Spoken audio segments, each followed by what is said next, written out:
notre thème pour aujourd'hui, c'est une grâce qui transforme tout. Et le titre de la série que je vous propose pour 1 Corinthiens, c'est la parole de la croix. Vous allez voir que ça, c'est assez présent. Mais pour commencer cette série, j'aimerais vous faire une petite introduction de 1 Corinthiens. Parce que oui, je l'étudiais bien, c'est d'ailleurs la photo de ma Bible là. Je me suis approprié de ce texte pendant des mois. Mais j'aimerais aussi vous partager un peu du contexte de ce texte. Ok ? Premièrement, c'est qui l'auteur du livre 1 Corinthiens, d'après vous? C'est l'apôtre Paul. Très bien. Mais je vais vous donner un petit truc que peut-être vous ne savez pas, qui est écrit sur la lettre de 1 Corinthiens. Il dit comme ça, Paul, apôtre de Jésus-Christ par appel, par la volonté de Dieu, et qui? Et le frère Sosthène. Ah, il y a quelqu'un qui est à côté de lui quand même. C'est intéressant ça. Alors Sosthène, il nous apparaît dans la Bible, dans le livre des Actes, au chapitre 18. Et il nous est écrit là qu'il était le chef de la synagogue. On pense que Sosthène n'est pas un co-auteur de la lettre, mais c'est quelqu'un qui bossait avec Paul, qui était à côté de lui, et fort probable c'était son secrétaire. Si vous lisez le premier chapitre de 1 Corinthiens, c'est rigolo comment c'est écrit. Parce qu'au bout d'un moment, Paul va dire « J'ai baptisé personne à Corinthe ». Et après, la phrase qui vient après « Non, maintenant je pense et j'ai baptisé quand même quelqu'un ». Donc ça donne vraiment l'impression de quelqu'un qui est en train de parler et de réfléchir en même temps et qui a quelqu'un qui est à côté et qui est en train d'écrire. Les amis, ça c'est déjà une grande leçon pour chacun de nous. On n'est personne tout seul. On n'arrive à rien faire si on est tout seul. C'est déjà pour cela que le Seigneur nous a appelés à se marier, parce que là, on n'est pas du tout seul. C'est pour cela que le Seigneur nous fait naître dans des familles. C'est pour cela que même dans les ministères, on ne travaille jamais seul. Parce que même quand on décide de travailler tout seul, sans le Saint-Esprit, on n'ira pas non plus très loin. Et là, on voit que bien sûr, le grand apôtre Paul, il avait aussi besoin d'avoir quelqu'un à côté de lui. Deuxième chose, l'église de Corinthe. Où est-ce que ça se trouve, Corinthe? Alors, sur une lettre, vous voyez là en bas de Athènes. C'est l'apôtre Paul qui a amené le christianisme là-bas. Et voilà, c'était lors de sa deuxième voyage missionnaire. Il voyageait pas mal, l'apôtre Paul. Okay? Alors, l'église de Corinthe, comment c'était cette église? Elle est très décrite dans l'Acte 18. Il a commencé à faire l'évangélisation dans la synagogue de Corinthe, comme d'ailleurs c'était un peu l'habitude au 1er siècle avec les apôtres. Et puis, il a implanté l'église de Corinthe. L'église de Corinthe a été créée par l'apôtre Paul. Okay? Autre chose qu'on voit aussi, c'est que c'est là-bas qu'il a connu ses amis, Aquilas et Priscille. On ne sait pas exactement s'ils étaient déjà croyants ou s'ils sont devenus croyants grâce à Paul, mais on sait qu'ils avaient le même métier que Paul, et là, tout de suite, ils se sont trouvés ensemble et ils sont devenus des grands amis et des missionnaires, parce que Aquila et Priscille, c'est aussi un couple pastoral à l'époque. Et il a vécu aussi de la persécution à Corinthe.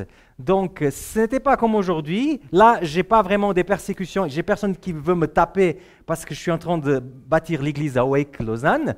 Mais à l'époque, les amis, quand vous voulez implanter une église, les gens prenaient carrément des pierres et vous jetaient dessus. C'était un truc vraiment compliqué. Et l'apôtre Paul, il a aussi subi, bien sûr, de la persécution. On voit aussi dans le livre des Actes que Sosthène, l'ami qu'on a parlé, là tout à l'heure, il a été tabassé au moment que l'église de Corinthe était implantée. Donc c'est vraiment des héros de la foi, ces gens-là qu'on est en train de discuter. Après, il y a aussi la ville de Corinthe. Comment est-ce que c'était cette ville de Corinthe? Alors, petite image de ce qui reste aujourd'hui. Ça reste pas grand-chose, mais heureusement, on a des choses écrites qui nous montrent comment cette ville, elle était.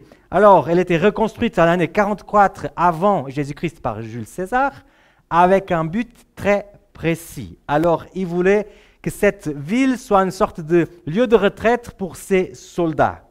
Donc, les premiers habitants de cette nouvelle ville de Corinthe, la Corinthe que l'apôtre Paul il a connue, c'était des ex-soldats, des soldats retraités.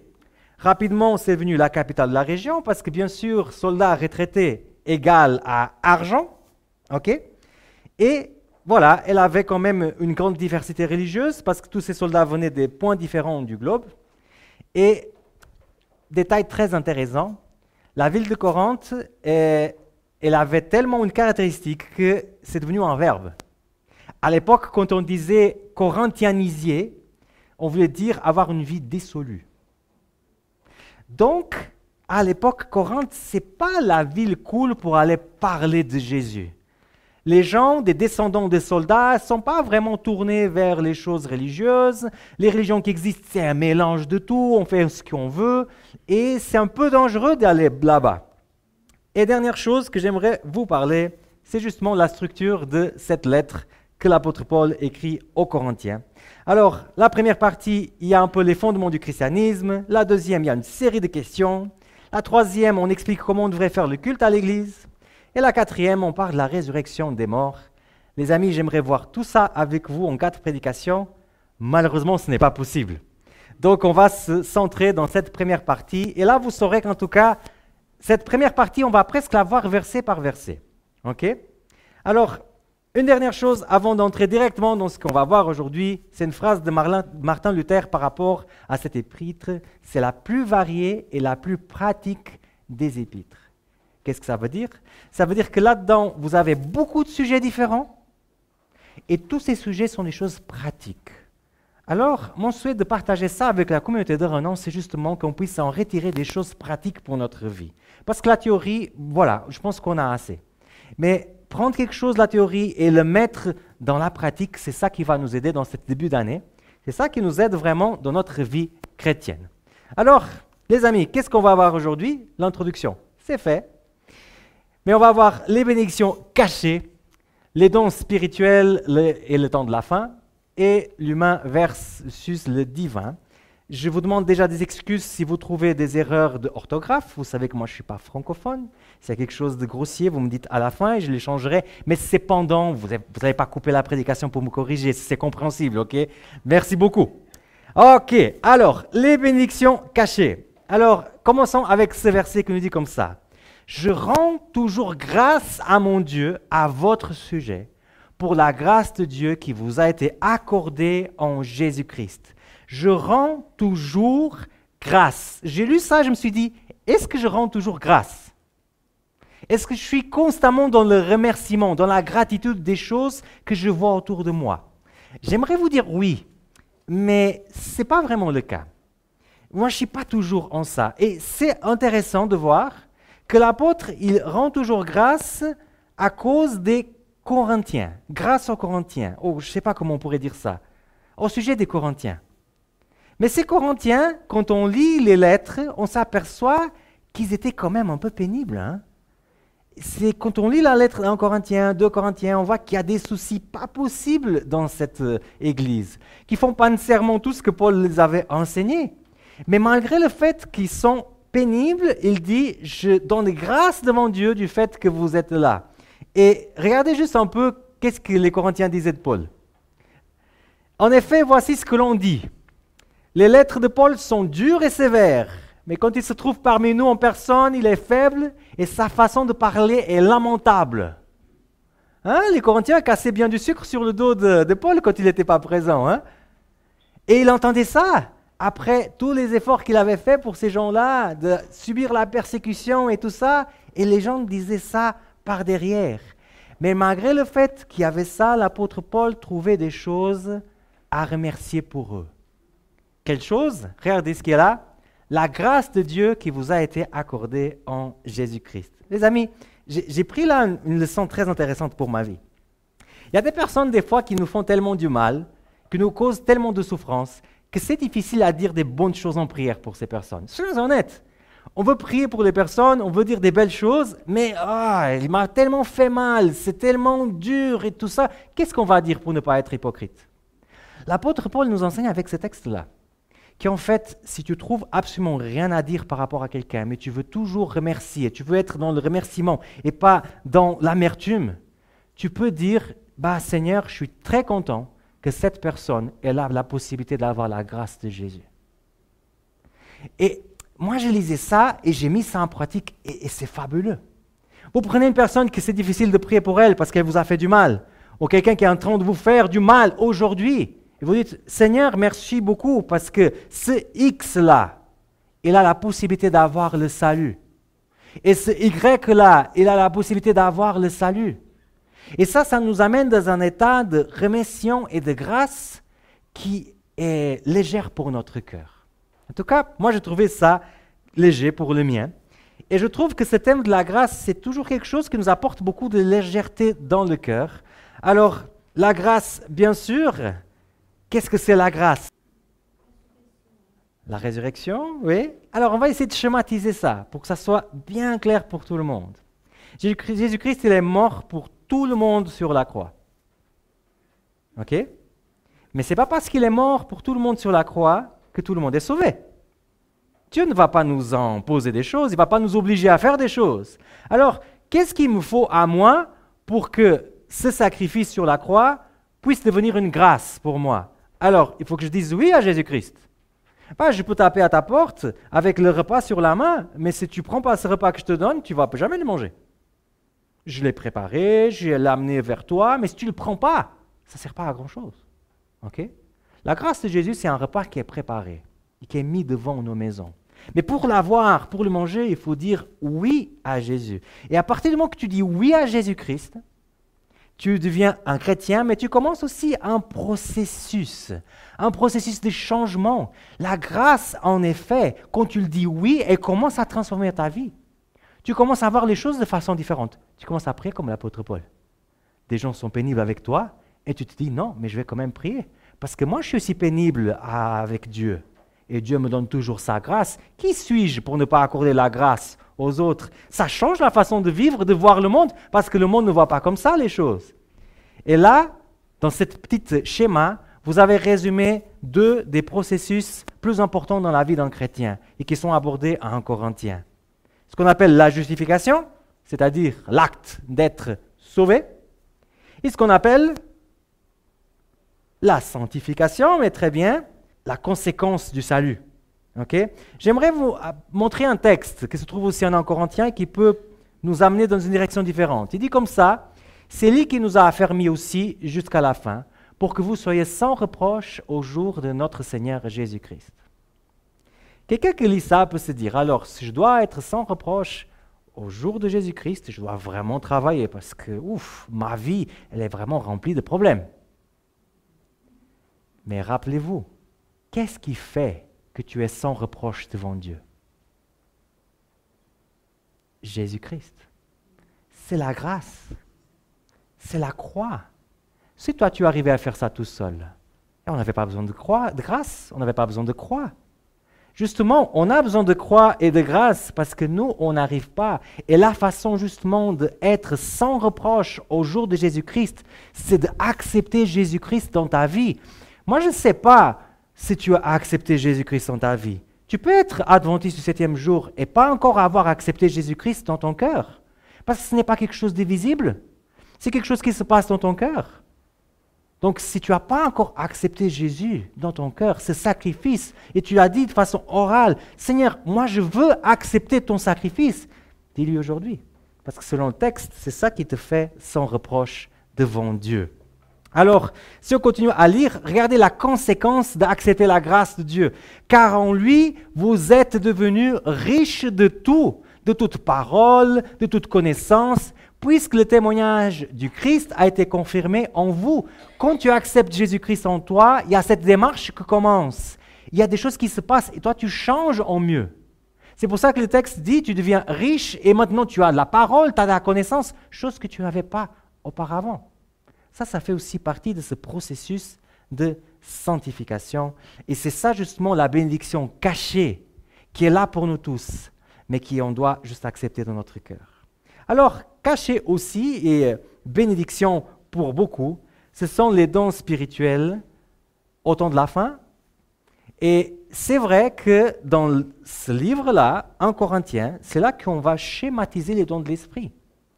Alors, on ne pourra pas le voir parce que c'est au chapitre 12 de 1 Corinthiens. Mais c'est rigolo qu'au premier chapitre, l'apôtre Paul fait déjà un avant-goût de ce que c'est les dons spirituels. Il dit quelque chose de très pertinent, quelque chose qu'on devrait même mémoriser en tant qu'adventiste. Parce que nous, on aime bien le temps de la fin, n'est-ce pas? Alors il faut comprendre comment il devrait être l'Église au temps de la fin. Regardez ce qu'il dit la Bible. Dès lors, il ne vous manque aucun don de la grâce en attendant la révélation de notre Seigneur Jésus-Christ. Est-ce que si je pose la question à l'Église, quels sont les dons spirituels selon 1 Corinthiens 12, est-ce que vous pourrez me citer par cœur les 9 qui sont là, dedans? Normalement, ce qui se passe dans une église adventiste, c'est quand je pose cette question, l'assemblée va me citer les fruits de l'esprit. Bonté, paix, et je vais dire non, non, non, non, non, non, non. Ce n'est pas le fruit, c'est les dons spirituels, c'est les dons de l'esprit. Ça, c'est une autre chose. Parole de connaissance, parole de sagesse, foi, opération de miracle, guérison, prophétiser, et j'en passe. Ça, c'est les dons de l'esprit. Regardez ce que dit ce texte. Il dit qu'avant que Jésus vienne, l'Église doit avoir quoi? Tous les dons. Le texte dit, il ne vous manque aucun don de la grâce en attendant la révélation de notre Seigneur Jésus-Christ. Ce n'est pas une petite affaire, c'est quelque chose qu'on devrait parler de plus en plus. Et c'est pour ça que c'est bien étudié un livre comme 1 Corinthiens qui nous montre justement des choses comme ça. Vous savez, moi j'aime beaucoup cette allégorie. Ceux qui ont fait des études bibliques avec moi, vous avez déjà vu ce slide. Donc, imaginons que la mission, c'est une maison. OK? Notre mission, comparable à la construction d'une maison. Pour la construction d'une maison, on a un architecte. Et pour cette mission, l'architecte, c'est Jésus-Christ. C'est lui qui, en Matthieu 28, nous dit comment c'est la mission. OK? Mais pour que l'œuvre puisse avancer, on a besoin d'un maître d'œuvre. Ce maître d'œuvre, c'est le Saint-Esprit, qui fait appel à tout un corps de métiers, comme la plomberie, la maçonnerie, l'électricien, charpentier, j'en passe, parce qu'il y en a beaucoup plus que ces 4 que je mets là. Ça, en fait, serait les dons de l'Esprit. Pour construire la maison, Jésus fait le plan, mais il fait appel au maître d'œuvre qui est le Saint-Esprit pour venir et chercher des personnes qui puissent prophétiser, qui puissent avoir la foi, qui puissent guérir, qui puissent parler. Et ces personnes qui vont construire la maison. Maintenant, imaginez-vous qu'on décide de construire une maison, mais sans corps de métier. On a quelqu'un qui touche un peu au ciment, quelqu'un qui touche un peu à l'électricité, mais ce n'est pas quelqu'un du métier. Vous pensez que c'est possible de construire une maison à 3 étages, comme je vous ai montré tout à l'heure? Possible, c'est. Mais je n'entrerai pas dans cette maison. Je ne resterai même pas à 2 mètres, parce que ça serait très dangereux. Vous comprenez donc le besoin de chercher ces dons spirituels. Et la Bible dit, 1 Corinthiens dit qu'on devrait carrément les chercher. Regardez ce que dit ce texte. Ainsi, recherchez avant tout l'amour et aspirez en outre aux manifestations de l'esprit, surtout à prophétiser. Alors, c'est rigolo parce que dans ma mentalité chrétienne, moi j'étais élevé qu'on reste calme et humble. Et ce que le Seigneur nous donne, on prend et on ne demande pas. Parce que ça serait trop orgueilleux de demander des dons. Ça c'est très beau, mais ce n'est pas biblique, les amis. La Bible dit « aspire aux dons spirituels », c'est-à-dire demande. Et regardez le texte, il dit « et demandez celui de prophétiser ». C'est le plus important. OK? Bien sûr, tout ça sans laisser l'amour. Parce qu'imaginez un prophète qui n'aurait pas l'amour. Imaginez quelqu'un qui guérit au nom du Saint-Esprit, mais qui n'a pas l'amour. Rapidement, ce don, ce ne sera pas un don, ça sera une malédiction. Alors les amis, on avance et on est déjà à notre dernier chapitre. Alors l'humain versus le divin, c'est l'autre chose qui nous est présentée en Corinthiens. Alors l'humain, c'est ce côté de argile qu'on a tous chez nous parce qu'on vient de la poussière, comme dit le livre de la Genèse. Et divin, il y a ce souffle de Dieu qui est en nous. Et c'est comme à l'intérieur de l'être humain, comme s'il y avait une sorte de bataille entre 2 lions, le lion d'ici-bas et le lion de Dieu. Et certainement, vous avez déjà senti ça dans votre vie. Hein? Il y a un côté de vous qui veut chercher le spirituel, mais il y a un côté de vous qui s'en fiche complètement du spirituel et qui veut juste les choses ici-bas. Et des fois, un prend le dessus de l'autre. Ça, c'est la vie du chrétien. OK? Et c'est vrai que dans la Église de Corinthiens, il y avait ça à 100%. Parce que même s'ils étaient chrétiens, même s'ils avaient des manifestations de l'esprit à leur milieu, il y avait plein de disputes. Ils n'étaient pas unis tout le temps. Et c'est intéressant quand on voit le langage qu'ils emploient. Regardez, l'apôtre Paul, il dit comment il parlait. « J'entends par là que chacun de vous dit, moi j'appartiens à Paul, et moi à Apollos, et moi à Céphas, et moi au Christ. Le Christ est-il divisé?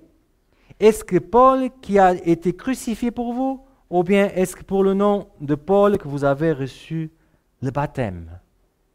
Les gens, ils sont en train d'une négociation de savoir qui a plus de vérité que l'autre. Et c'est rigolo le raisonnement, parce qu'il y a des gens qui disent « Non, mais c'est Paul qui m'a baptisé, il m'a enseigné comme ça. » Ah ok, mais moi, Apollos m'a dit comme ça. Oh les amis, vous vous trompez, hein, c'est même pas Paul, oh, c'est Jésus-Christ. Vous voyez le ton de supériorité entre les gens.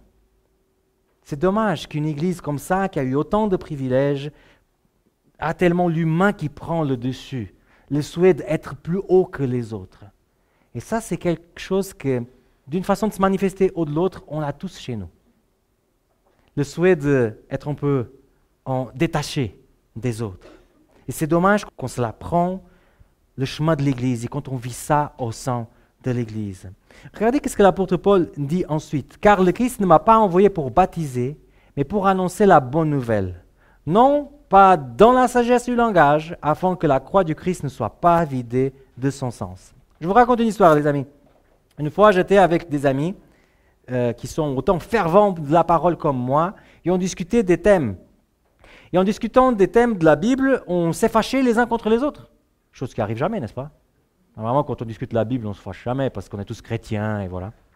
On s'est un peu fâchés avec les autres, chrétiennement, mais on s'est fâchés quand même. Et après, il y a un moment qu'il y a un silence entre nous tous, et un de nous, c'était pas moi, donc c'était un ami à moi, il a dit quelque chose que moi je trouve très juste. Il a dit, est-ce que des fois, on ne parle pas trop? Il n'y a personne qui a répondu, en tout cas que je me rappelle, mais je pense que des fois, on parle trop. Et l'apôtre Paul, avec ça, il est en train de dire quelque chose de très important. Des fois, avec nos théories et nos explications, et je parle contre moi, pasteur, prédicateur, passionné de la Bible, et je viens de vous témoigner, j'ai déjà été là-dedans. On oublie ce qui est le plus important. Et notre soi-disant sagesse fait que des discussions et nous éloigne de la chose qui est la plus importante dans la vie d'un chrétien, que c'est en fait la croix du Christ. Et avec ces discussions de « Ah, moi c'est Paul, moi c'est Apollos, moi c'est ceci, moi c'est cela », on s'éloigne de ce qui est important, de ce qui est solution pour notre vie, qui est la croix. Et c'est encore pire qu'on s'apprend tellement de l'ampleur que c'est justement avec ça qu'on parle aux gens de l'extérieur. Avec des choses qui n'ont aucun impact dans leur vie, qui changent en gros rien dans leur vie. Et on ne parle pas de la chose qui peut les sauver la vie, que c'est la croix de Jésus-Christ. Et ça, c'est triste. Quand l'humain prend tellement de l'importance qu'on oublie complètement ce qui est important. La croix que selon l'apôtre Paul nous est présentée comme une folie pour les perdus, mais une puissance de Dieu pour les sauver.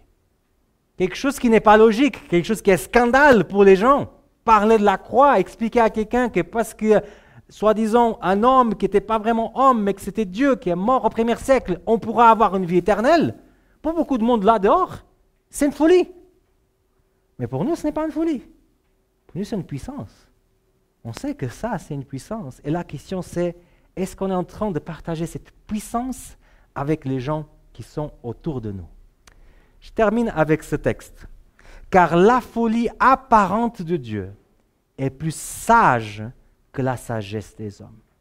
Et la faiblesse apparente de Dieu est plus forte que la force des hommes. » Que vous puissiez être touchés justement par cette sagesse de Dieu et par cette force de Dieu. En résumé, Dieu nous appelle à un christianisme pratique. Et une des choses qui est du christianisme pratique, c'est de regarder positivement les personnes qui sont autour de nous.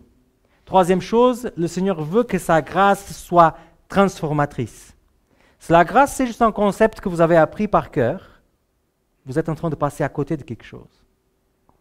On doit s'approprier de cette grâce de façon qu'elle transforme notre vie. Et dernièrement, cherchons à être unis dans le Christ. Et la chose qui unit tout le monde dans le Christ, c'est la croix. Alors les amis, je vous donne un devoir pour la semaine prochaine. Ce texte, c'est le texte qu'on va aborder. 1 Corinthiens, chapitre 1er, verset 26, jusqu'à 2e chapitre, verset 16. Là-dedans, on répondra à des questions comme comment adopter la pensée de Jésus, est-il bénéfique d'utiliser la persuasion? Pourquoi la sagesse n'est pas bonne? Ou alors, sur quoi notre foi doit être ancrée? Alors, si ça vous touche, si ça vous intéresse, les amis, amenez des personnes pour écouter ce message. Quand elle sera publiée, la vidéo, envoyez à d'autres personnes. Et voilà, j'espère que ce message dans Corinthiens, qui a touché certainement les Corinthiens, puisse aussi nous toucher à nous. Amen.